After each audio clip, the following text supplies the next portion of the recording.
부엌안. 나는 왼손으로 주걱을 쥐고 제육볶음을 볶고 오른손으로는 스마트폰으로 업무 메일을 확인하고 있었다. 뜨거운 기름이 손등에 튀어 따끔했지만 감히 주걱을 놓고 닦을 엄두도 내지 못했다. 연우야, 반찬 다 안 됐니? 지훈이 거의 다 왔다는데 아내라는 애가 저녁상 하나 제대로 못 차려? 거실에서 들려오는 시어머니 김여사 김정숙의 목소리는 칼날처럼 날카로웠다. 네, 어머님, 거의 다 됐어요. 나는 목소리에 떨림을 억누르며 불을 키워 볶는 속도를 높였다. 고기가 조금 질겨지고 있었지만 시어머니를 더는 기다리게 할 수 없었다. 스마트폰이 다시 울렸다. 부장님이 보낸 수정 요청 메일이었다. 나는 서둘러 훑어보고 주머니에 폰을 다시 쑤셔 넣었다. 오늘 남편 박지훈이 팀장으로 승진해서 축하 파티를 하기로 한 날이었다. 하지만 퇴근 직전 갑자기 프로젝트 수정 지시가 내려와 30분이나 늦게 회사를 나섰다. 지금 몇 시인 줄 아니? 6시 40분이야. 우리 지훈이 하루 종일 힘들게 일하고 왔는데 따뜻한 밥 한 끼도 못 먹게 생겼네. 어느새 시어머니가 부엌문 앞에 서 있었다. 작년에 내가 한 달 월급을 털어 생신 선물로 사드린 고급스러운 보라색 투피스를 입고 계셨다. 죄송해요, 어머님. 오늘 일이 좀 바빠서요. 나는 볶은 제육볶음을 접시에 담고 서둘러 옆에서 끓고 있던 된장찌개 뚜껑을 열었다. 바빠? 내 그 쥐꼬리만 한 월급 받으면서 바쁘다는 소리가 나와? 우리 지훈이는 이제 팀장이야. 넌 걔 반도 못 벌면서 무슨 일 얘기를 집까지 끌고 와? 시어머니는 비웃었다. 우리 박씨 집안에 시집 온 건 남편 내조하고 애 낳고 잘 살라고 온 거지. 맨날 야근하라고 온 게 아니야. 나는 아래 십수를 깨물었다. 반박하는 말이 튀어나오지 않도록 5년 동안 나는 이런 순간에 침묵하는 법을 배웠다. 결혼 초에는 내 일도 중요하고 현대 여성은 자신만의 커리어가 있어야 한다고 맞서기도 했다. 하지만 그럴 때마다 더 거센 비난이 돌아왔고 남편 박지훈만 난처하게 만들 뿐이었다. 현관문 도어록 소리가 들렸다. 나는 안도의 한숨을 쉬었다. 박지훈이 돌아왔다. 시어머니의 관심은 이제 보물 같은 아들에게로 쏠릴 것이다. 어머, 우리 아들 왔어. 시어머니의 목소리가 금세 8도쯤 부드러워졌다. 오늘 힘들었지? 엄마가 몸보신하라고 삼계탕 끓여놨어. 나는 접시 2개를 들고 부엌을 나왔다. 박지훈이 신발을 갈아 신고 있었다. 내가 지난주에 사준 짙은 남색 정장을 입고 넥타이를 살짝 푼 모습이 제법 리더처럼 보였다. 오빠, 팀장 승진 축하해. 나는 애써 미소를 지으며 식탁에 음식을 놓았다. 박지훈은 고개를 끄덕이고는 식탁을 훑어보았다. 반찬이 왜 2개밖에 없어? 오늘 축하 파티하자고 했잖아. 연우가 늦게 와서 2개라도 만든 게 어디니? 시어머니가 비꼬듯 말했다. 요즘 며느리들이 우리 때처럼 부지런해야지 원. 나는 심호흡을 했다. 찌개 하나 더 있어요. 금방 가져올게요. 오늘 갑자기 프로젝트 수정할 게 생겨서. 또 일이야? 박지훈이 미간을 찌푸리며 정장 재킷을 벗어 내게 건넸다. 오늘 같은 날은 좀 일찍 퇴근할 수 없었어? 나한테는 아주 중요한 날인데. 나는 재킷을 받아들었다. 희미한 술 냄새가 났다. 밖에서 이미 축하하고 왔네. 부서 동료들이 작은 파티를 열어줘서. 어쩔 수 없었어. 박지훈은 화장실로 향하며 말했다. 빨리 저녁상 차려. 배고파 죽겠네. 나는 부엌으로 돌아왔다. 눈물이 핑 돌았다. 나는 프로젝트를 마무리하느라 야근을 했는데 그는 밖에서 술을 마시며 축하를 즐겼다. 하지만 이 말을 꺼내면 오늘 밤은 편히 잘 수 없다는 것을 안다. 찌개가 마침내 완성되었다. 나는 조심스럽게 큰 그릇에 담고 파를 송송 썰어 올렸다. 식탁에서는 시어머니가 박지훈에게 반찬을 집어주며 아들이 얼마나 유능한지 칭찬하기에 바빴다. 나는 조용히 자리에 앉아 밥을 반 공기 펐다. 저것 봐. 반찬 몇 개 만들었다고 지가 먼저 먹으려고 하네. 시어머니가 갑자기 나에게 화살을 돌렸다. 우리 지훈이 승진한 이렇게 큰 날에 케이크 하나 준비 안 했어? 나는 젓가락을 내려놓았다. 어머님, 오늘은 정말 시간이 없었어요. 시간이 없어? 내가 보기엔 정성이 없는 거지. 시어머니의 목소리가 갑자기 커졌다. 지훈이는 매일 그렇게 힘들게 일하는데 넌 뭐야? 집안일 하나 제대로 못하고 결혼한 지 5년이 되도록 애 하나 없어. 우리 박씨 집안에서 널 데리고 있을 이유가 뭐니? 그 말은 칼날이 되어 내 심장을 찔렀다. 아이를 갖지 않는 것은 우리 부부 둘이 함께 내린 결정이었다. 둘 다 일이 바빠서였다. 하지만 이제는 그게 나 혼자만의 잘못이 되어 있었다. 어머님, 나는 마침내 참지 못했다. 아이 문제는 지훈 씨랑 상의한 거예요. 일이 좀 안정되면 갖기로 했어요. 그리고 제 일도 중요해요. 저 이번에 연간 우수사원으로 추천받았어요. 아우아, 날카로운 소리가 내 말을 끊었다. 시어머가 젓가락을 식탁에 내동댕이 친 것이었다. 네가 감히 말대꾸를 해? 시어머니의 얼굴이 붉게 달아올랐다. 무슨 우수사원? 여자의 가장 큰 우수함은 현모양처가 되는 거야. 널 좀 봐. 결혼하고 나서 점점 더 막 나가더니 이제 나한테 말대꾸까지 해? 박지훈이 마침내 입을 열었다. 연우야, 엄마 연세도 있으신데 화나게 하지 마. 나는 남편을 바라봤다. 그가 내 편을 들어주길 바랐다. 하지만 그는 고개를 숙이고 밥만 먹을 뿐 마치 이 싸움이 자신과는 아무 상관없다는 듯했다. 저 말대꾸하려는 게 아니었어요. 나는 목소리를 최대한 평온하게 유지하려 했었다. 저는 그냥 제 일도 중요하다고 말씀드리고 싶었을 뿐이에요. 일, 넌 맨날 일 타령이지. 시어머니가 갑자기 일어나 내 코앞에 손가락질을 했다. 옆집 김 여사네 며느리 좀 봐. 그 애는 회사 그만두고 집에서 애 키우면서 시어머니를 얼마나 잘 모시는지 알아? 넌 나 속 썩이는 거 말고 뭘 할 줄 아는데? 나는 현기증을 느꼈다. 지난 몇 년간의 서름이 파도처럼 밀려왔다. 나는 매일 출근 전 온 가족의 아침을 차렸고 퇴근 후에는 밤늦게까지 집안일을 했다. 주말에는 시어머니와 쇼핑을 가거나 박씨 집안 친척들을 대접해야 했다. 친구들과 만난 게 언제인지 기억조차 나지 않았다. 어머님, 내 목소리는 작았지만 단호했다. 저는 옆집 며느리가 아니에요. 저는 서연우예요. 저에게도 제 일이 있고 제 꿈이 있어요. 이게 진짜 반항하네. 시어머니가 갑자기 손을 치켜들었다. 내가 반응하기도 전에 짝 하는 소리와 함께 매운 손찌검이 내 왼쪽 뺨에 떨어졌다. 나는 비틀거리며 뒤로 물러나다 의자에 부딪혔고 그대로 바닥에 주저앉았다. 뺨이 불타는 듯 아팠고 귀에서는 윙윙거리는 소리가 났다. 고개를 들자 시어머니가 나를 경멸적으로 쏘아보고 있었다. 그리고 박지훈은 그저 미간을 찌푸리며 엄마, 왜 때려요? 라고 말했을 뿐 나를 일으켜주려 하지도 않았다. 널 때리는 건 다 너 잘 되라고 그러는 거야. 시어머니가 거친 숨을 몰아쉬었다. 분수도 모르는 것. 우리 집에서 먹여주고 입혀주니 은혜를 이렇게 갚아? 나는 차가운 타일 바닥에 손을 짚고 앉아 있었다. 갑자기 모든 것이 명확해졌다. 이것은 내가 원했던 삶이 아니었다. 나는 대학에서 우수한 성적으로 졸업했고 친구들 눈에는 밝고 자신감 넘치는 아이였다. 하지만 지금 나는 이 집에서 감정을 쏟아내는 쓰레기통이 되어 있었다. 나는 천천히 일어섰다. 울지도 소리치지도 않았다. 바닥에 떨어진 그릇 조각을 주워들고 평온하게 말했다. 제가 치울게요. 화장실로 들어가 거울 속의 나를 보았다. 왼쪽 뺨은 이미 붉게 부어올라 있었다. 눈에는 깊은 피로와 함께 무언가 깨어나는 듯한 빛이 서려 있었다. 5년 만에 처음으로 한 가지 생각이 뇌리에 선명하게 떠올랐다. 여기를 떠나야 해. 침실로 돌아와 문을 잠갔다. 옷장 깊숙한 곳에 숨겨두었던 예비 캐리어를 꺼냈다.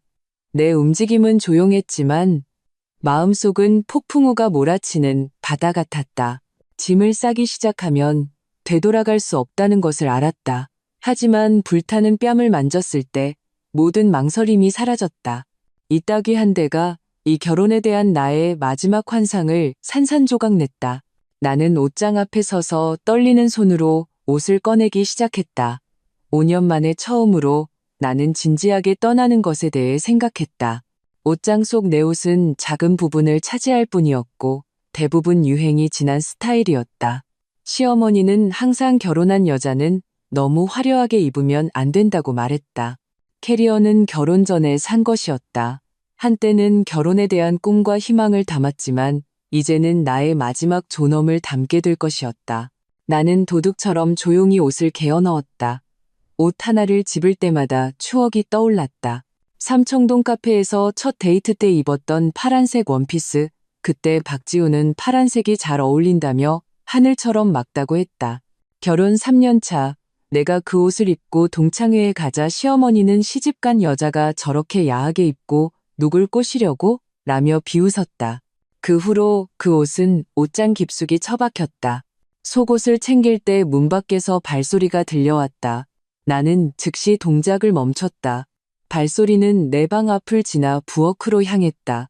나는 안도의 한숨을 쉬고 계속 짐을 쌌다. 속옷은 대부분 수수한 흰색이나 살색이었다. 시어머니는 얌전한 여자는 그런 요란한 색깔은 입는 게 아니야 라고 말했다. 옷을 다 챙긴 후 나는 침대 옆 서랍을 열었다. 주민등록증, 여권, 졸업증명서. 이 모든 것을 파일에 넣어두었다. 나는 잠시 망설이다가 혼인신고서는 꺼내 다시 서랍에 넣었다. 이 붉은 종이는 이미 의미를 잃었다. 가장 어려운 문제는 예금이었다. 나와 박지훈에게는 약 5천만 원의 잔고가 있는 공동 계좌가 있었다. 내 월급은 그보다 적었지만 5년간 나도 거의 2천만 원을 저축했다. 나는 모바일 뱅킹 앱을 열었다. 화면 위에서 손가락이 멈칫했다. 이건 절도일까? 나는 자문했다. 하지만 곧 시어머니의 따귀와 박지훈의 차가운 눈빛이 떠올랐다. 아니, 이건 내가 마땅히 받아야 할 몫이야. 나는 이체 버튼을 눌러 전액을 내 개인 계좌로 옮겼다. 다행히 이 계좌는 결혼 전에 만든 것이라 시어머니와 박지훈은 존재를 몰랐다. 이체에는 문자 인증이 필요했다. 거실 탁자 위에 있던 박지훈의 휴대폰이 울렸다. 심장이 멎을 뻔했다. 하지만 아무도 확인하지 않았다. 아마 스팸 문자라고 생각했을 것이다. 필요한 것들을 다 챙긴 후 나는 한때 집이라고 불렀던 이곳을 둘러보았다. 벽에는 우리의 웨딩 사진이 걸려 있었다. 나는 활짝 웃고 있었다. 나를 기다리는 것이 무엇인지 전혀 모른 채 사진 옆에는 시어머니가 선물한 십자수 액자가 있었다. 가화만사성, 가호만시생, 얼마나 역설적인가. 나는 종이와 펜을 꺼내 한참을 망설이다가 결국 한 문장만 썼다. 생각할 시간이 필요해요. 찾지 마세요. 박지훈의 베개 밑에 놓아두었다. 그는 오늘 밤에도 안방에서 잘 것이다. 싸우고 나면 항상 그랬다. 며칠 냉전을 벌이다가 아무 일 없었다는 듯이 행동했다. 캐리어를 끌고 문 밖으로 나왔다. 나는 마지막으로 뒤를 돌아보았다. 5년간의 결혼 생활이 이렇게 끝났다. 큰 싸움도 히스테리도 없이 오직 따귀 한 대와 침묵의 퇴장뿐이었다. 엘리베이터가 1층에 도착했다. 부어오른 뺨에 찬 바람이 스쳤다. 그제야 나는 어디로 가야 할지 정하지 않았다는 것을 깨달았다. 시계는 밤 10시 30분을 가리키고 있었다. 택시를 잡았다. 기사님, 인천공항으로 가주세요. 나도 모르게 튀어나온 목적지에 스스로도 놀랐다. 하지만 곧 깨달았다. 나는 이 도시를 떠나야 한다. 멀면 멀수록 좋다. 차 안에서 휴대폰이 울렸다. 대학 동기이자 유일하게 연락을 유지하던 친구 이수진이었다. 나는 심호흡을 하고 전화를 받았다. 연우야, 괜찮아? 갑자기 심장이 철렁해서. 너한테 무슨 일 생긴 줄 알았어. 수진이의 목소리에는 걱정이 가득했다. 나는 입술을 깨물었다. 울음소리가 새어나오지 않도록 수진이는 항상 내가 결혼을 잘못했다고 말했다. 하지만 나는 늘 박지훈을 변호했다. 그가 단지 일 때문에 스트레스가 많을 뿐이라고. 시어머니는 연세가 많으시니 이해해야 한다고. 나 박지훈 씨 집에서 나왔어. 말을 뱉고 나서야 이것이 현실임을 깨달았다. 나는 정말로 떠나왔다. 무슨 일이야? 너 지금 어디야? 수진이의 목소리가 급격히 긴장되었다. 시어머니가 내 뺨을 때렸어. 내일이 중요하다고 말했다는 이유로. 박지우는 그냥 옆에서 보고만 있었어. 내 목소리는 갈기갈기 찢어졌다. 지금 공항 가는 길이야. 어디로 가야 할지 모르겠어. 세상에, 그 늙은 여우가 드디어 손찌검을 했구나. 수진이가 이를 갈았다. 박지훈, 그 마마보이는 그냥 보고만 있었다고? 개자식, 연우야, 진작에 그 집에서 나왔어야 했어. 차창 밖에 네온사인이 흐릿하게 번졌다. 그제야 내가 눈물을 흘리고 있다는 것을 알았다. 5년 만에 처음으로 누군가가 내 편을 들어주었다. 나, 어떻게 해야 할지 모르겠어. 나는 기사님이 들을까봐 작은 소리로 말했다. 들어봐. 일단 떠난 건 잘한 거야. 수진이가 냉정을 되찾았다. 갈 곳은 있어? 돈은 충분하고? 가져왔어. 예금 전부다. 이 말을 하며 약간의 죄책감을 느꼈지만 곧 당당해졌다. 원래 그 안에 내 돈도 있었는걸. 잘했어. 수진이가 오히려 웃었다. 양심의 가책 느끼지 마. 그 집안이 너한테 어떻게 했는지 알잖아. 넌 지금 안전한 곳에서 머물면서 다음 단계를 생각해야 해. 호텔 예약해 줄까? 아니, 이 도시를 떠나고 싶어. 멀면 멀수록 좋아. 알았어. 어디로 가든 정착하면 바로 연락해. 수진이가 잠시 말을 멈췄다. 연우야, 넌 정말 잘한 거야. 5년 전에 내가 널 그 결혼식장에서 끌고 나왔어야 했는데 전화를 끊자 공항에 불빛이 보였다. 나는 택시비를 내고 캐리어를 끌고 터미널로 들어갔다. 거대한 전광판에는 곧 출발할 항공편들이 표시되어 있었다. 부산, 광주, 제주, 한 가지 생각이 갑자기 나를 스쳤다. 나는 어디든 갈 수 있다. 시어머니의 잔소리도 박지훈의 냉담함도 끝없는 집안일과 책임도 없는 곳으로. 이 생각은 나를 두렵게도 흥분되게도 만들었다. 손님, 도움이 필요하신가요? 발권 카운터 직원이 걱정스럽게 나를 쳐다보았다. 내가 너무 오랫동안 서 있었다는 것을 깨달았다. 가장 가까운 시간대에 출발하는 비행편이 어디인가요? 30분 후에 제주도로 가는 비행기에 빈 좌석이 몇 개 있습니다. 제주도. 한 번도 가본 적이 없는 곳이었다. 그곳에는 햇빛과 해변과 바다가 있다. 이 도시에서 500km나 떨어져 있다. 이코노미석 한 장 주세요. 감사합니다. 탑승권을 받고 보안 검색대를 통과할 때 나는 현금을 많이 가져오지 않았다는 것을 깨달았다. 하지만 모바일 뱅킹 앱에는 이체가 완료되었다는 메시지가 떠 있었다. 5천만 원. 이 돈은 내가 한동안 생활하기에 충분했다. 대합실에서 나는 얼음물을 사서 뺨에 댔다. 붓기는 좀 가라앉았지만 손자국은 여전히 선명했다. 옆에 앉은 할머니 한 분이 걱정스럽게 물었다. 아가씨, 괜찮아요? 네, 괜찮아요. 감사합니다. 나는 애써 웃었다. 낯선 사람의 관심에 코끝이 찡했다. 탑승 안내 방송이 울렸다. 나는 사람들을 따라 탑승구로 향했다. 휴대폰이 다시 울렸다. 이번에는 박지훈이었다.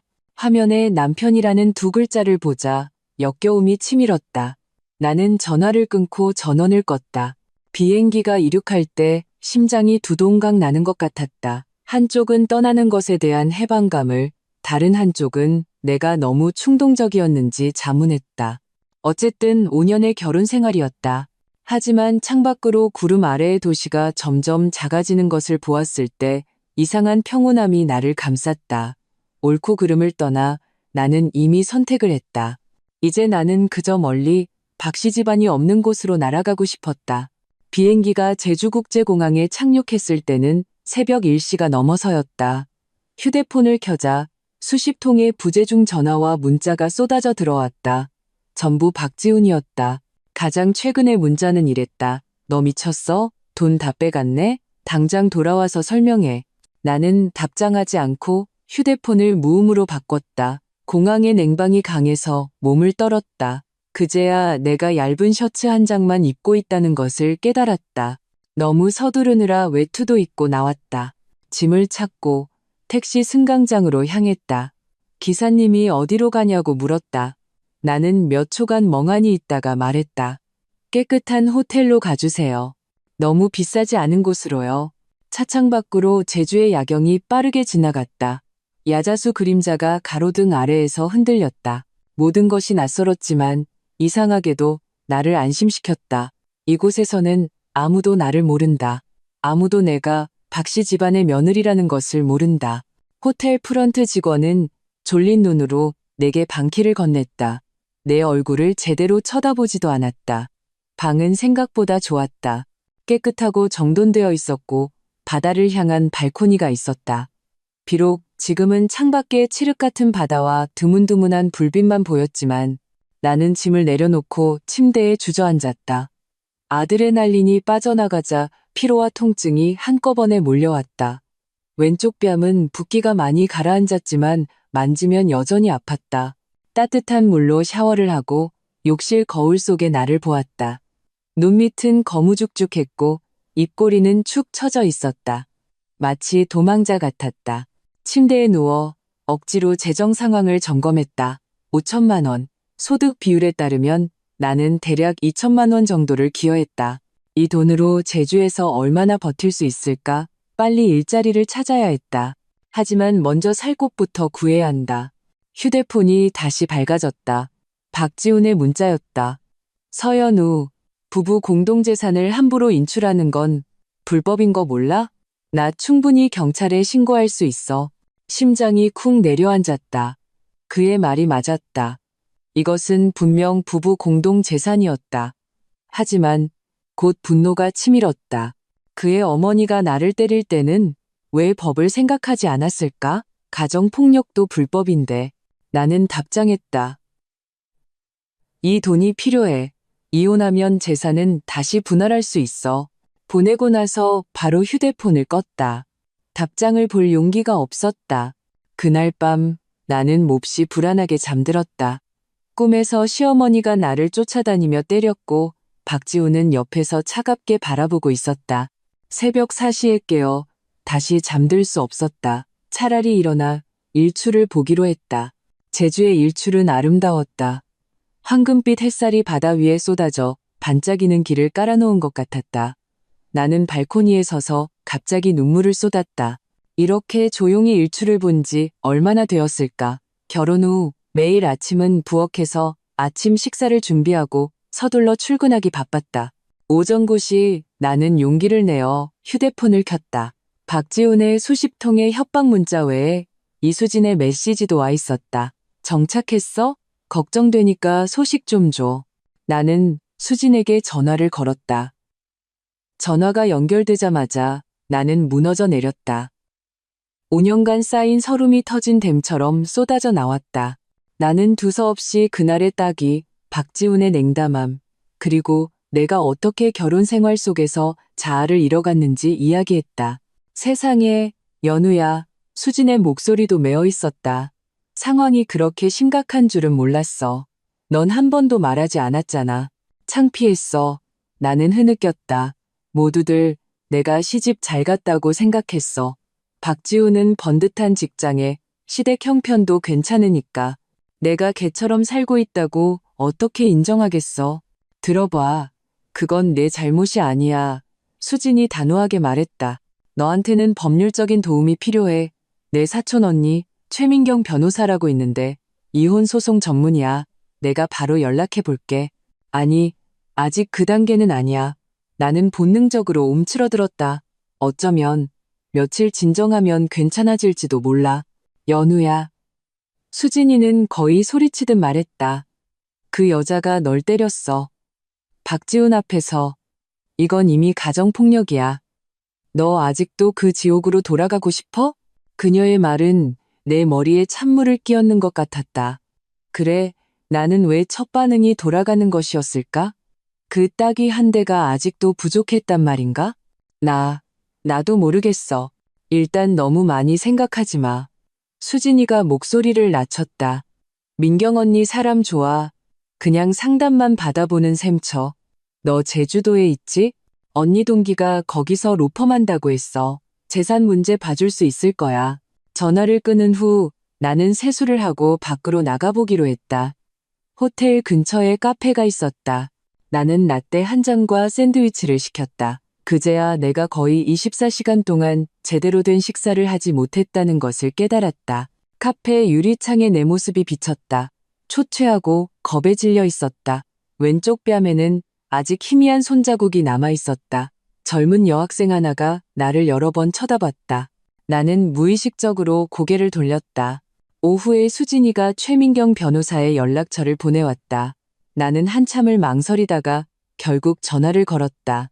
최민경 변호사의 목소리는 온화했지만 논리정연했다. 연우 씨, 수진이한테 얘기 들었어요. 우선 시어머님의 행동은 명백한 가정폭력에 해당한다는 걸 아셔야 해요. 하지만 그냥 따귀 한 대였는데요. 내가 작은 소리로 말했다. 따귀 한 대도 폭력입니다. 최 변호사는 단호했다. 가정폭력 범죄의 처벌 등에 관한 특례법에 따르면 가족 구성원 간의 폭행, 상해, 유기, 학대 등 신체적, 정신적 또는 재산상 피해를 수반하는 행위는 모두 가정폭력에 해당합니다. 연우 씨와 시어머님은 법적으로 가족 구성원 관계고요. 그녀의 말에 코끝이 찡했다. 그 따귀는 단순한 모욕이 아니라 불법 행위였다. 예금에 관해서는 최 변호사가 말을 이었다. 혼인 기간 중의 수입은 부부 공동재산이 맞습니다. 하지만 연우 씨가 가져온 것은 공동예금이지 남편 개인 재산이 아닙니다. 이혼 시 분할될 재산이니 지금 당장 돌려줄 필요는 없습니다.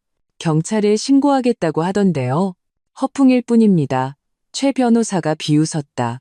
경찰은 이런 민사 분쟁에 관여하지 않습니다. 오히려 연우 씨가 안전이 걱정된다면 관할 법원에 피해자 보호 명령을 신청할 수 있습니다. 피해자 보호 명령. 내가 이런 것이 필요하게 될 줄은 상상도 못했다. 한때 자신감 넘치던 서연우가 어쩌다 법의 보호를 받아야만 시댁에서 벗어날 수 있는 처지가 되었을까? 생각할 시간이 필요해요. 나는 마침내 말했다. 물론입니다. 최 변호사의 목소리가 부드러워졌다. 우선 몸과 마음을 추스르세요. 도움이 필요하면 언제든 연락 주시고요. 수진이가 그러는데 연우 씨 아주 여시한 분이라고. 대학 때 총학생회장이었다면서요. 네, 나는 잠시 멍해졌다. 총학생회장, 그것은 마치 전생의 일 같았다. 결혼 후 5년 동안 나는 점점 더 위축되고 큰 소리 한 번 내지 못하는 며느리가 되어갔다. 기억하세요. 당신은 여전히 그 여시한 서연우입니다. 최 변호사는 내 생각을 꿰뚫어 본 듯 말했다. 누구네 며느리도 누구의 아내도 아닌 바로 당신 자신입니다. 전화를 끊고 나는 바닷가로 걸어갔다. 짭짤한 바닷바람이 얼굴에 불어오며 약간의 통증을 앗아갔다. 최 변호사의 말이 머릿속에서 맴돌았다. 당신은 바로 당신 자신입니다. 얼마나 오랫동안 나는 나 자신으로 살지 못했던가. 결혼식 날 엄마는 내 손을 잡고 말했다. 시집 가면 시부모님께 효도하고 남편 잘 섬겨야 한다. 아무도 내게 나 자신을 잘 돌봐야 한다고 말해주지 않았다. 저녁에 호텔로 돌아오니 휴대폰이 다시 울렸다. 이번에는 시어머니였다. 나는 그녀의 날카로운 목소리를 상상할 수 있었다. 은혜도 모르는 것. 우리 박씨 집안이 너한테 뭘 잘못했는데? 나는 받지 않았다. 몇 분 후 문자가 왔다. 서연우, 똑바로 설명해. 지훈이가 너 때문에 하루 종일 출근도 못했어. 걔 이제 막 팀장 된 거 몰라? 너 그렇게 이기적이야? 이기적이라는 단어가 나를 찔렀다. 5년 동안 나는 거의 모든 것을 포기했다. 좋아하던 책, 영화, 주말의 전시회, 친구들과의 모임, 모든 것을 좋은 며느리가 되기 위해 버렸다. 이제 나는 약간의 존엄을 원했을 뿐인데 이기적인 사람이 되어 있었다. 나는 답장했다. 더 이상 연락하지 마세요. 생각할 시간이 필요합니다. 그리고는 전원을 껐다. 휴대폰을 침대에 던져버렸다. 창밖으로 제주의 야경이 휘황찬란했다. 이 낯선 도시가 나의 새로운 삶의 터전이 될 수 있을까? 나는 모른다. 하지만 그 따귀 한 대가 나를 깨웠다는 것은 안다. 나는 다시는 그런 존엄 없는 삶을 살지 않을 것이다. 이야기는 이렇게 계속됩니다. 일주일 후 나는 제주시에 작은 오피스텔을 임대했다. 최 변호사의 조언은 실용적이었다. 먼저 머물 곳을 정하고 최소 3개월은 자신에게 생각할 시간을 주라는 것. 나는 서연우라는 이름으로 계약서에 서명했다. 마치 과거의 일부를 떼어내는 듯한 기분이었다. 중략, 증거 수집, 사설 탐정의 등장, 시댁의 제주도 방문과 경찰 출동, 이혼 소송, 결심, 협상 전날 어머니에게서 전화가 왔다. 연우야, 박서방네 말로는 네가 돈 들고 도망가고 시어머니한테 누명 씌운다는데 사실이니? 가슴이 철렁했다. 역시 박씨 집안이 여론전을 시작한 것이었다. 엄마, 그런 게 아니야. 나는 최대한 침착하게 자초지종을 설명했다. 전화기 저편에서 한참 동안 침묵이 흘렀다. 너 확실하니? 딸이 한 대 가지고 이혼까지 할 필요는 없잖아. 부부싸움 안 하는 집이 어디 있다고? 엄마, 나는 말을 끊었다. 그 사람은 사람들 앞에서 날 때렸고 박지우는 옆에서 보고만 있었어. 내가 떠나지 않았다면 다음에는 더 심한 폭력이 있었을지도 몰라. 그래도 이혼은 창피한 일이잖아. 엄마의 목소리에 울음이 섞였다. 넌 앞으로 어떡할 거야? 동네 사람들이 뭐라고 하겠어? 체면보다 제 목숨이 더 중요해요. 나는 단호하게 말했다. 엄마, 저를 지지해주지 못하시더라도 최소한 반대는 하지 말아주세요. 전화를 끊고 나는 깨달았다. 내가 마주한 것은 박씨 집안과의 싸움뿐만이 아니라 이혼 여성에 대한 사회 전체의 편견이라는 것을. 하지만 이상하게도 이런 압박이 나를 더욱 단단하게 만들었다. 가장 가까운 사람조차 이해해주지 못한다면 나는 더욱 나 자신을 위해 싸워야 한다. 협상 당일 나는 가장 격식 있는 정장을 입고 옅은 화장을 했다. 최민경 변호사가 서울에서 직접 날아와 내 곁을 지켰다. 기억해요. 그들의 감정에 휘둘리지 마세요. 우리는 오늘 조건만 이야기할 겁니다. 회의실에는 박지훈과 시어머니가 이미 우리를 기다리고 있었다. 한 달 만에 본 박지훈은 꽤 초췌해 보였고 시어머니는 여전히 그 보라색 투피스를 입고 어두운 표정으로 앉아 있었다. 중략 협상 과정, CCTV 영상 증거 제시, 시어머니의 녹취록 공개, 3시간의 협상 끝에 우리는 잠정 합의에 이르렀다. 공동 예금 5천만 원 중 3천만 원은 내게, 2천만 원은 박지훈에게, 혼인 기간 중 취득한 재산, 주로 박지훈 명의의 투자용 오피스텔은 법정 원칙에 따라 분할하기로 했다. 회의실을 나설 때 박지훈이 내 팔을 잡았다. 너 변했어. 예전에 너는 이렇게 독하지 않았는데? 나는 그의 손을 뿌리쳤다. 예전에 서연우는 당신 어머니의 따귀에 맞아 죽었어. 이혼 합의서에 서명한 지 일주일 후 나는 첫 번째 면접 통보를 받았다. 떠오르는 스타트업 광고 회사였고 모집 직책은 A Account Executive였다. 나는 이틀 내내 준비에 매달렸다. 5년의 경력 단절 기간 동안 가장 빛났던 프로젝트들을 다시 정리하고 분석했다. 면접 당일 나는 깔끔한 흰색 셔츠와 검은색 슬랙스를 입었다. 더 이상 시어머니가 좋아하던 참한 며느리 스타일이 아닌 프로페셔널한 직장인의 모습이었다. 거울 속의 여성은 눈빛이 단단했고 턱을 살짝 치켜들고 있었다. 1년 전 위축되어 있던 그 모습과는 완전히 다른 사람이었다. 면접관은 40대쯤으로 보이는 눈빛이 날카로운 남성이었다. 서연우 씨, 이력서를 보니 약 1년간의 공백기가 있네요. 설명해 주실 수 있나요? 나는 심호흡을 했다. 친구 수진과 최 변호사님은 이혼이나 가정폭력 사실을 숨기는 게 좋다고 조언했다. 직장 내에서 피해 여성에 대한 편견이 여전히 존재하기 때문이었다. 하지만 나는 더 이상 숨고 싶지 않았다. 그 시간 동안 저는 불행했던 결혼 생활을 정리했습니다. 나는 담담하게 말했다. 저는 가정폭력의 생존자이며 현재 이혼 소송을 마무리하는 단계에 있습니다. 회의실 안이 갑자기 조용해졌다. 3명의 면접관은 서로 눈빛을 교환했다. 나는 긴장으로 손바닥에 땀이 찼지만 억지로 그들의 시선을 피하지 않았다. 그런 일을 겪으셨다니 유감입니다. 마침내 여성 면접관이 입을 열었다. 정말 힘드셨겠어요. 동정을 받을 줄은 몰랐다. 네, 하지만 그 경험은 저를 더 강하게 만들었습니다. 직장에서 마주할 어려움은 그에 비하면 훨씬 수월하게 대처할 수 있다고 자신합니다. 예상외로 나의 솔직함은 그들의 존중을 얻은 듯했다. 면접이 끝난 후 인사팀 직원은 조용히 내게 여성 긴급 전화 1366 연락처를 건네며 회사에 여성 직원을 지원하는 프로그램이 있다고 귀띔해 주었다. 이틀 후 나는 합격 통지를 받았다.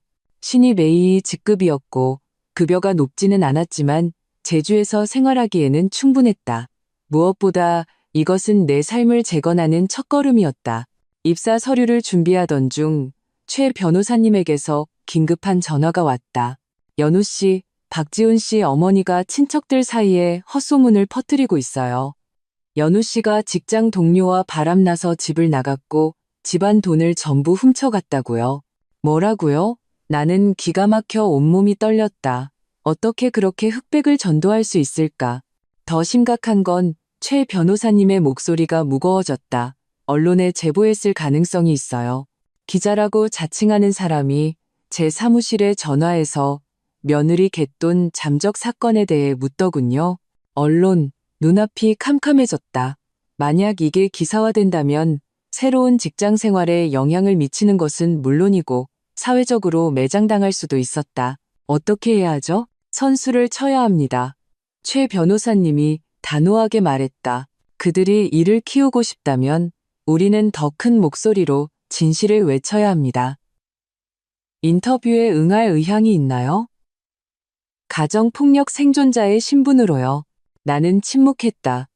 가장 고통스러운 경험을 대중 앞에 공개하고 낯선 사람들의 평가를 받아야 한다는 의미였다. 하지만 다시 생각해보니 침묵이야말로 가해자들이 가장 바라는 것이 아니던가. 네, 하겠습니다. 나는 마침내 말했다. 대신 제 주장을 뒷받침할 충분한 증거가 있다는 것을 확실히 하고 싶어요. 최 변호사님은 곧 신뢰도 높은 여성 전문 매체와의 인터뷰를 주선했다. 여기자 이지영 씨는 온화했지만 질문은 날카로웠다. 서연우 씨, 겪으셨던 가정폭력 상황을 구체적으로 설명해 주실 수 있나요? 나는 멍든 뺨 사진 다행히 경찰서에서 찍어두었다.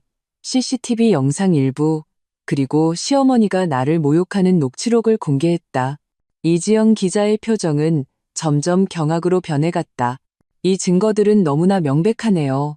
그녀가 고개를 저었다. 그런데 왜 5년이나 참고 계셨던 건가요? 그 질문이 내 마음을 찔렀다. 처음에는 언어폭력이었어요. 참고 넘기면 괜찮아질 거라고 스스로를 위로했죠. 그리고 사회적으로도 참는 게 미덕이라는 분위기가 있잖아요. 나는 쓴웃음을 지었다. 그 딱이 한 대가 저를 깨웠어요. 다음번에는 더 심각한 폭력이 될 수도 있겠다고요. 인터뷰 기사가 나간 후 예상치 못한 반향이 일었다. 그 따기 이후 나는 비로소 나 자신을 사랑하는 법을 배웠다. 라는 제목의 기사는 여러 매체에 공유되었다. 내 휴대폰은 낯선 번호로 불이 붙었다. 지지하는 사람도 있었지만 여자가 참을성이 없다고 욕하는 사람도 있었다. 가장 놀라웠던 것은 새로 입사한 회사의 대표님이 직접 전화를 걸어온 것이었다. 서연우 씨, 기사 봤습니다. 회사 임원진 회의 결과 연우 씨를 전적으로 지지하기로 결정했습니다. 법률적이든 다른 도움이 필요하면 언제든 말씀하세요. 나는 전화기를 붙들고 감동해서 말을 잇지 못했다. 이 낯선 도시에서 나는 이렇게 따뜻한 선의를 받게 된 것이다. 그러나 박씨 집안의 반격은 빠르고 거칠었다. 이틀 후 가정폭력 라쇼몽, 시어머니가 본 며느리라는 제목의 기사가 한 포털 사이트에 실렸다. 기사 속에서 시어머니 김 여사는 눈물로 내가 얼마나 불효하고 가정을 돌보지 않았는지 호소했으며 심지어 내가 남자 동료와 부적절한 관계였다고 암시했다. 가장 악랄했던 것은 그 따귀는 내가 먼저 어른을 밀쳤기 때문이라고 주장한 부분이었다. 기사 밑에 댓글창은 아수라장이었다. 많은 사람들이 내 동기를 의심하기 시작했고 나를 페미니스트라거나 관종이라고 비난했다. 심지어 내 신상을 털어 회사 공식 SNS에 나를 해고하라는 댓글을 달기도 했다. 나는 오피스텔 소파에 웅크리고 앉아 기계적으로 악플들을 읽어내려갔다. 가슴에 큰 돌덩이가 얹힌 것 같았다. 최 변호사님은 계속 전화를 걸었지만 나는 받을 기운이 없었다. 수진이는 악플러들은 아무것도 몰라 신경 쓰지 말라는 메시지를 수십 개 보냈다. 하지만 가장 아픈 칼날은 어머니에게서 날아왔다. 어머니는 가족 단톡방에 요즘 여자들은 왜 이렇게 참을성이 없는가라는 제목의 칼럼을 공유하며 네가 저지른 꼴 좀 봐라. 온 집안이 망신이다라고 나를 질책했다. 나는 휴대폰을 끄고 발코니로 나갔다. 5월의 제주는 이미 후텁지근했다. 땀과 눈물이 뒤섞여 뺨을 타고 흘렀다. 나는 내 결정을 의심하기 시작했다. 어쩌면 참고 사는 게 맞았을지도 모른다. 그 딱이 한 대가 정말 별일 아니었을지도 모른다. 수많은 여자들이 다 그렇게 살지 않는가. 그때 초인종이 울렸다. 현관문 렌즈로 보니 낯선 남자가 서 있었다. 30대 중후반으로 보였고 캐주얼한 정장 차림에 해바라기 한 다발을 들고 있었다. 누구세요? 나는 경계하며 문을 열지 않았다. 서연우 씨, 안녕하세요. 저는 강태준입니다. 연우 씨가 새로 입사한 부서의 팀장입니다. 남자는 한 걸음 뒤로 물러서며 내가 자신의 모습을 잘 볼 수 있게 했다. 회사에서 혹시 도움이 필요할까 싶어 와보라고 하셨습니다. 나는 잠시 망설이다가 문을 열었다. 강태준 팀장은 꽃다발을 건넸다. 동료들의 작은 마음입니다. 모두 연우 씨의 용기에 감탄하고 있어요. 나는 꽃을 받아들고 무슨 말을 해야 할지 몰랐다. 그는 억지로 들어오려 하지 않고 문 앞에 서서 말했다. 사이버 불링은 끔찍한 일입니다. 하지만 기억하세요. 그 악플러들은 진실을 전혀 모릅니다. 회사는 연우 씨를 전적으로 지지합니다. 홍보팀의 도움이 필요하면 저희에게 인맥이 있습니다. 왜요? 나는 마침내 목이 쉰 소리로 입을 열었다. 왜 저를 도와주시는 거죠? 저는 이제 막 입사했고 아직 일도 시작 안 했는데요. 모든 여성은 폭력으로부터 자유로울 권리가 있으니까요. 강 팀장의 표정은 진지했다. 그리고 저희 대표님, 여동생분도 가정폭력 피해자셨습니다. 대표님께서 이 문제를 매우 중요하게 생각하십니다. 그랬구나. 나는 쓴웃음을 지었다. 직접 겪어본 사람만이 그 고통을 진정으로 이해할 수 있는 것이다. 강 팀장은 명함을 남기고 떠났다. 하지만 그 해바라기는 한 줄기 햇살처럼 나의 잿빛 세계를 비추었다. 나는 휴대폰을 켜고 최 변호사님에게 전화를 걸었다. 연우 씨, 천만다행이네요. 최 변호사님은 안도하는 듯했다. 경찰에 실종 신고할 뻔했어요. 들어요. 그 악플러들은 중요하지 않아요. 중요한 건 법이 우리 편이라는 겁니다. 법원에서 우리의 반소를 접수했고 다음 주 월요일에 첫 재판이 열립니다. 하지만 그 소문들은요. 우리에게는 증거가 있습니다. 최 변호사님은 단호했다. 그리고 제가 몇몇 주류 언론사와 접촉했습니다. 사건의 전모를 다루는 심층 보도를 하고 싶어 합니다. 이 여론전 우리가 지지 않을 겁니다. 최 변호사님의 제안에 따라 나는 소셜미디어에 짧은 입장문을 올렸다. 관심 가져주신 모든 분께 감사드립니다. 최근 온라인상의 여러 이야기에 대해 저는 진실은 빛을 두려워하지 않는다고 말씀드리고 싶습니다.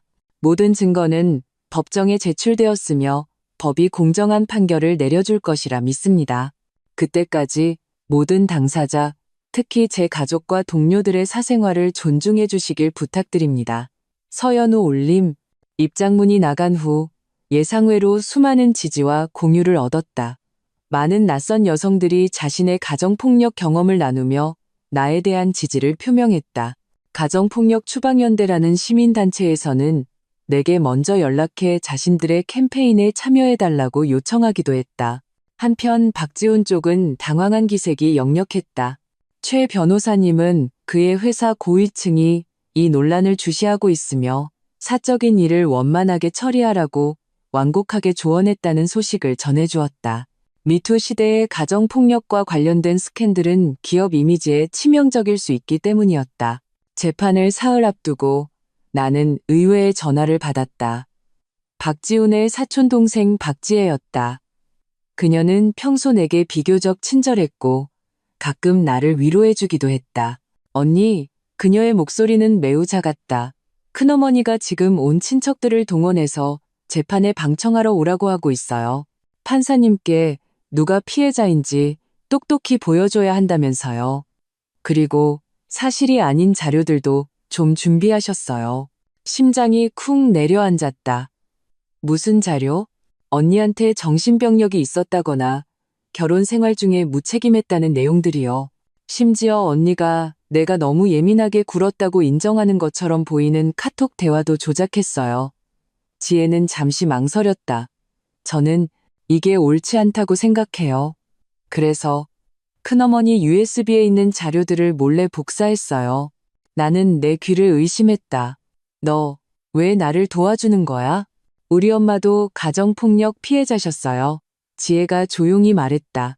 엄마는 평생을 참고 사셨고 작년에 위암으로 돌아가셨어요. 임종 직전에 가장 후회되는 일이 용기 내서 떠나지 못한 것이라고 하셨어요. 전화를 끊은 후 지혜는 암호화된 방식으로 그 증거들을 보내왔다.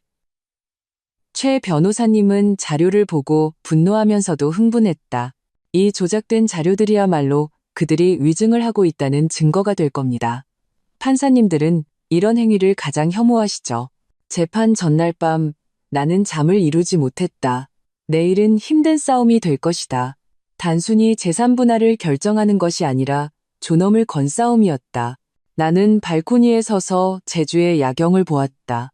이 도시는 나의 가장 약한 순간을 목격했고 나의 재탄생 또한 목격하게 될 것이다. 휴대폰이 울렸다. 강태준 팀장이 보낸 메시지였다. 내일 힘내세요. 회사 전체가 응원합니다. 짧은 한마디였지만 눈시울이 뜨거워졌다. 그래, 나는 더 이상 혼자 싸우는 게 아니었다. 최민경 같은 변호사, 이수진 같은 친구, 회사 동료들에 의해 그리고 수많은 낯선 여성들의 연대가 있었다. 그 따귀는 내 결혼 생활을 산산조각 냈지만 잠자고 있던 나의 용기를 깨웠다. 내일 법정에서 봅시다. 나는 새로 이사한 집 발코니에 서서 수평선 위로 떠오르는 아침해를 바라보고 있었다.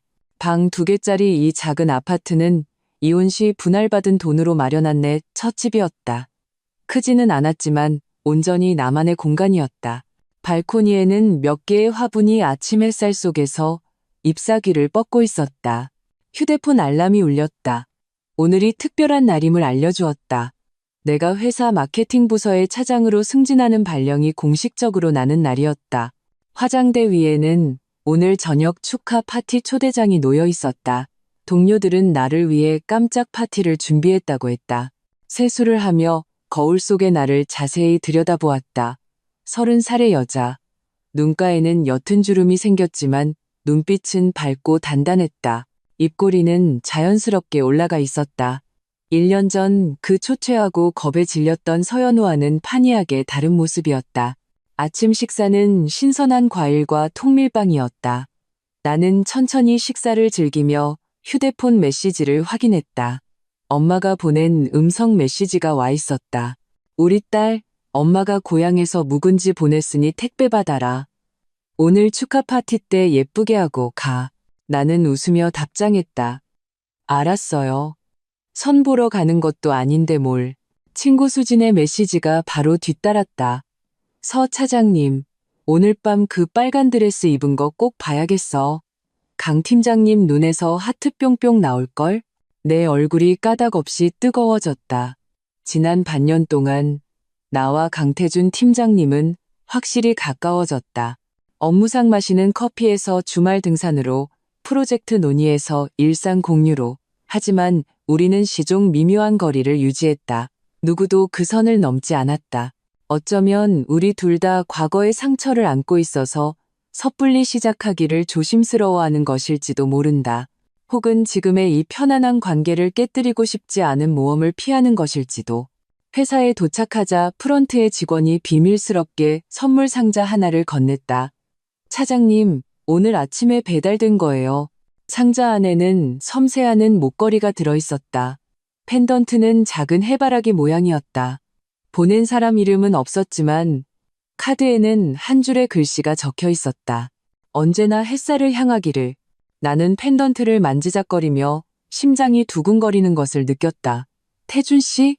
이 목걸이는 명백히 회사에서 보낸 것이 아니었다. 너무나 사적이었다.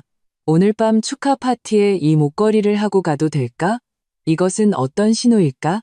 차장님, 오전 회의 시작해야 합니다. 비서의 목소리가 내 상념을 깨뜨렸다.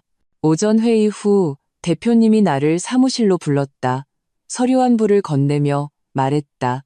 서 차장, 다음 달에 광저우에서 업계 포럼이 열려 회사 대표로 가줬으면 좋겠어. 강 팀장이 동행해서 든든할 거야. 나는 서류를 펼쳐보았다. 여성 리더십에 관한 포럼이었고 나는 연사로 초청되어 있었다. 역경을 극복한 직장 여성이라는 주제로 발표를 해달라는 것이었다. 너무 갑작스러운데요. 나는 조금 당황했다. 저는 발표 경험이 별로 없는데 회사 내부 교육 때 발표 아주 인상적이었어. 대표님이 미소 지었다. 그리고서 차장 이야기 자체가 사람들에게 영감을 주잖아. 물론 결정은 본인에게 달렸지. 대표님 사무실을 나와 나는 곧장 강태준 팀장의 자리로 갔다. 이 발표 제안 미리 알고 계셨죠? 나는 서류를 그의 책상 위에 놓았다. 그가 고개를 들었다. 눈빛이 온화했다. 제가 추천했습니다. 연우 씨의 경험이 많은 사람들에게 힘이 될 거라고 생각했어요. 하지만 저는 그렇게 자세한 이야기를 공개적으로 해본 적이 없는데요. 처음이라고 생각하면 되죠. 태준 씨가 자리에서 일어나 내 어깨를 가볍게 눌렀다. 연우 씨는 스스로 생각하는 것보다 훨씬 강한 사람이에요.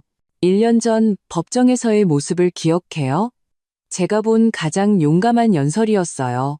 그의 눈빛은 너무나 진지해서 나는 시선을 피할 수 없었다. 사무실에는 사람들이 오갔지만 우리는 마치 둘만의 공간에 있는 것 같았다. 목걸이, 고마워요. 나는 마침내 작은 목소리로 말했다. 아주 예뻐요. 태준 씨는 잠시 멈칫하더니 이내 웃었다. 제가 보낸 거 어떻게 알았어요? 그럴 것 같았어요. 나도 웃었다. 오늘 축하 파티에 하고 올 건가요? 태준 씨가 물었다. 목소리에 미묘한 긴장감이 서려 있었다. 나는 고개를 끄덕였다. 물론이죠. 이렇게 예쁜 목걸이인데요. 그날 오후 나는 2시간 일찍 퇴근해서 머리를 하고 화장을 받았다. 수진이가 일부러 휴가를 내고 나를 따라와 스타일리스트를 감독하며 수다를 떨었다. 그래서 강 팀장님이랑은 대체 어떻게 되어가는 거야? 온 회사가 다 아는데 너희 둘만 바보처럼 굴고 있어. 아무 사이 아니야. 나는 거울을 보며 화장을 확인했다. 그냥 좋은 동료지? 웃기시네. 수진이가 눈을 흘겼다.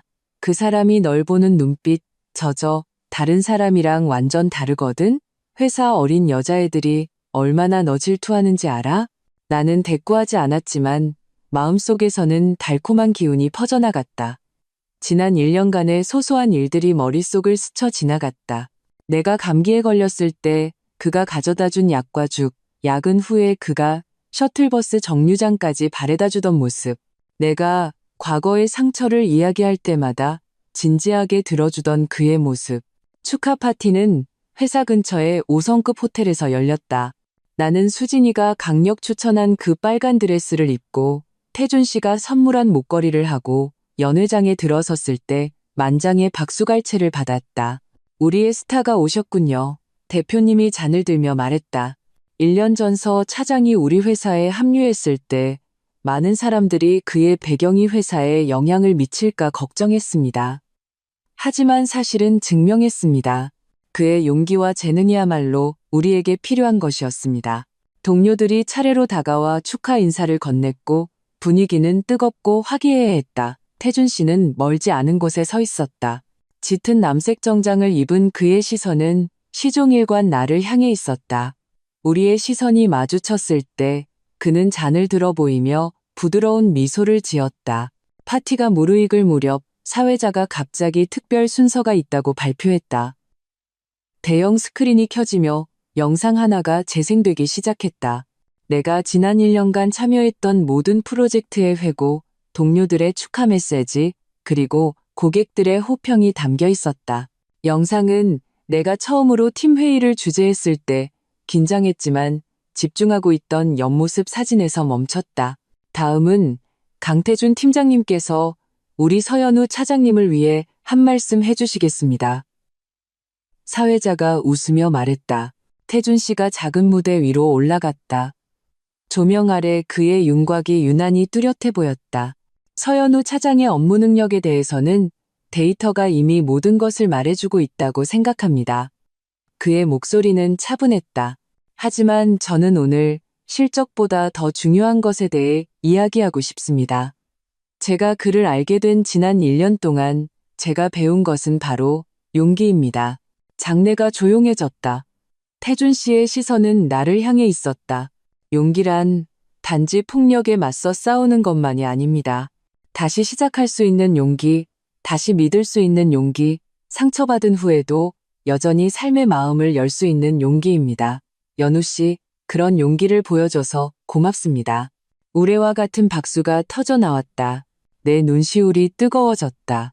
이것은 단순한 직장 동료의 평가가 아니었다. 마치 비밀스러운 연애 편지 같았다. 파티가 끝난 후 태준 씨가 나를 집까지 바래다 주겠다고 나섰다. 밤의 제주는 네온 불빛으로 반짝였고 우리는 해변 산책로를 나란히 걸었다. 누구도 서두르지 않았다. 그 발표, 생각은 해봤어요? 태준 씨가 침묵을 깼다. 하기로 결정했어요. 나는 먼 바다를 바라보았다. 제 이야기가 단 한 사람에게라도 도움이 된다면 그럴 가치가 있다고 생각해요. 그렇게 답할 줄 알았어요. 태준 씨가 웃었다. 사실은 제가 이미 개요를 좀 짜봤는데 우리는 그렇게 일 이야기를, 생활 이야기를 나누었다. 조심스럽게 그 명백한 주제를 피하면서 우리 집 앞에 다다랐을 때 태준 씨가 갑자기 걸음을 멈췄다. 연우 씨. 그의 목소리가 조금 떨렸다. 오래전부터 묻고 싶은 게 있었어요. 심장이 빠르게 뛰었다. 뭔데요? 그렇게 많은 일을 겪은 후에 아직도 사랑을 믿나요? 이 직설적인 질문에 나는 당황했다. 나는 그의 눈을 바라보았다. 그 안에 담긴 조심스러운 기대와 깊이 숨겨진 두려움을 보았다. 나와 같은 두려움을 믿어요. 나는 마침내 조용히 대답했다. 하지만 어릴 때처럼 맹목적으로 믿지는 않아요. 지금의 저는 좋은 사랑이란 두 명의 완전한 사람이 만나는 것이지 서로의 부족함을 채워주는 것이 아니라고 믿어요. 태준 씨의 눈이 빛났다. 그렇다면 그런 완전한 사람과 저녁 식사 한번 함께 해줄래요? 동료 회식도 프로젝트 논의도 아닌 그냥 단순한 데이트로요. 바닷바람이 내 머리카락을 스치고 목걸이의 해바라기가 달빛 아래 희미하게 빛났다. 그 순간 나는 내 마음을 분명히 깨달았다. 좋아요. 나는 미소 지으며 대답했다. 그런데 조건이 하나 있어요. 무슨 조건이요? 너무 비싼 레스토랑은 안 돼요. 나는 눈을 찡긋했다. 저 이제 주택담보대출 갚아야 하는 사람이거든요. 태준 씨가 크게 웃었다. 웃음소리가 바닷바람에 흩날렸다. 그가 내 손을 가볍게 잡았다. 명심하겠습니다, 서 차장님. 집에 올라온 후 나는 발코니에 서서 그의 모습이 밤속으로 사라지는 것을 지켜보았다. 휴대폰이 울렸다. 수진이의 메시지였다. 어떻게 됐어? 어떻게 됐어? 진전 있어? 나는 답장했다. 광저우 포럼 다녀와서 새로운 소식이 있을지도 몰라. 휴대폰을 내려놓고 나는 밤 공기를 깊이 들이마셨다. 1년 전 나는 온몸에 상처를 입고 집이라는 감옥에서 도망쳐 나왔다. 1년 후 나는 진정으로 나 자신에게 속한 집과 직업, 그리고 새로운 시작의 가능성을 갖게 되었다. 인생이란 이렇게 기묘하다.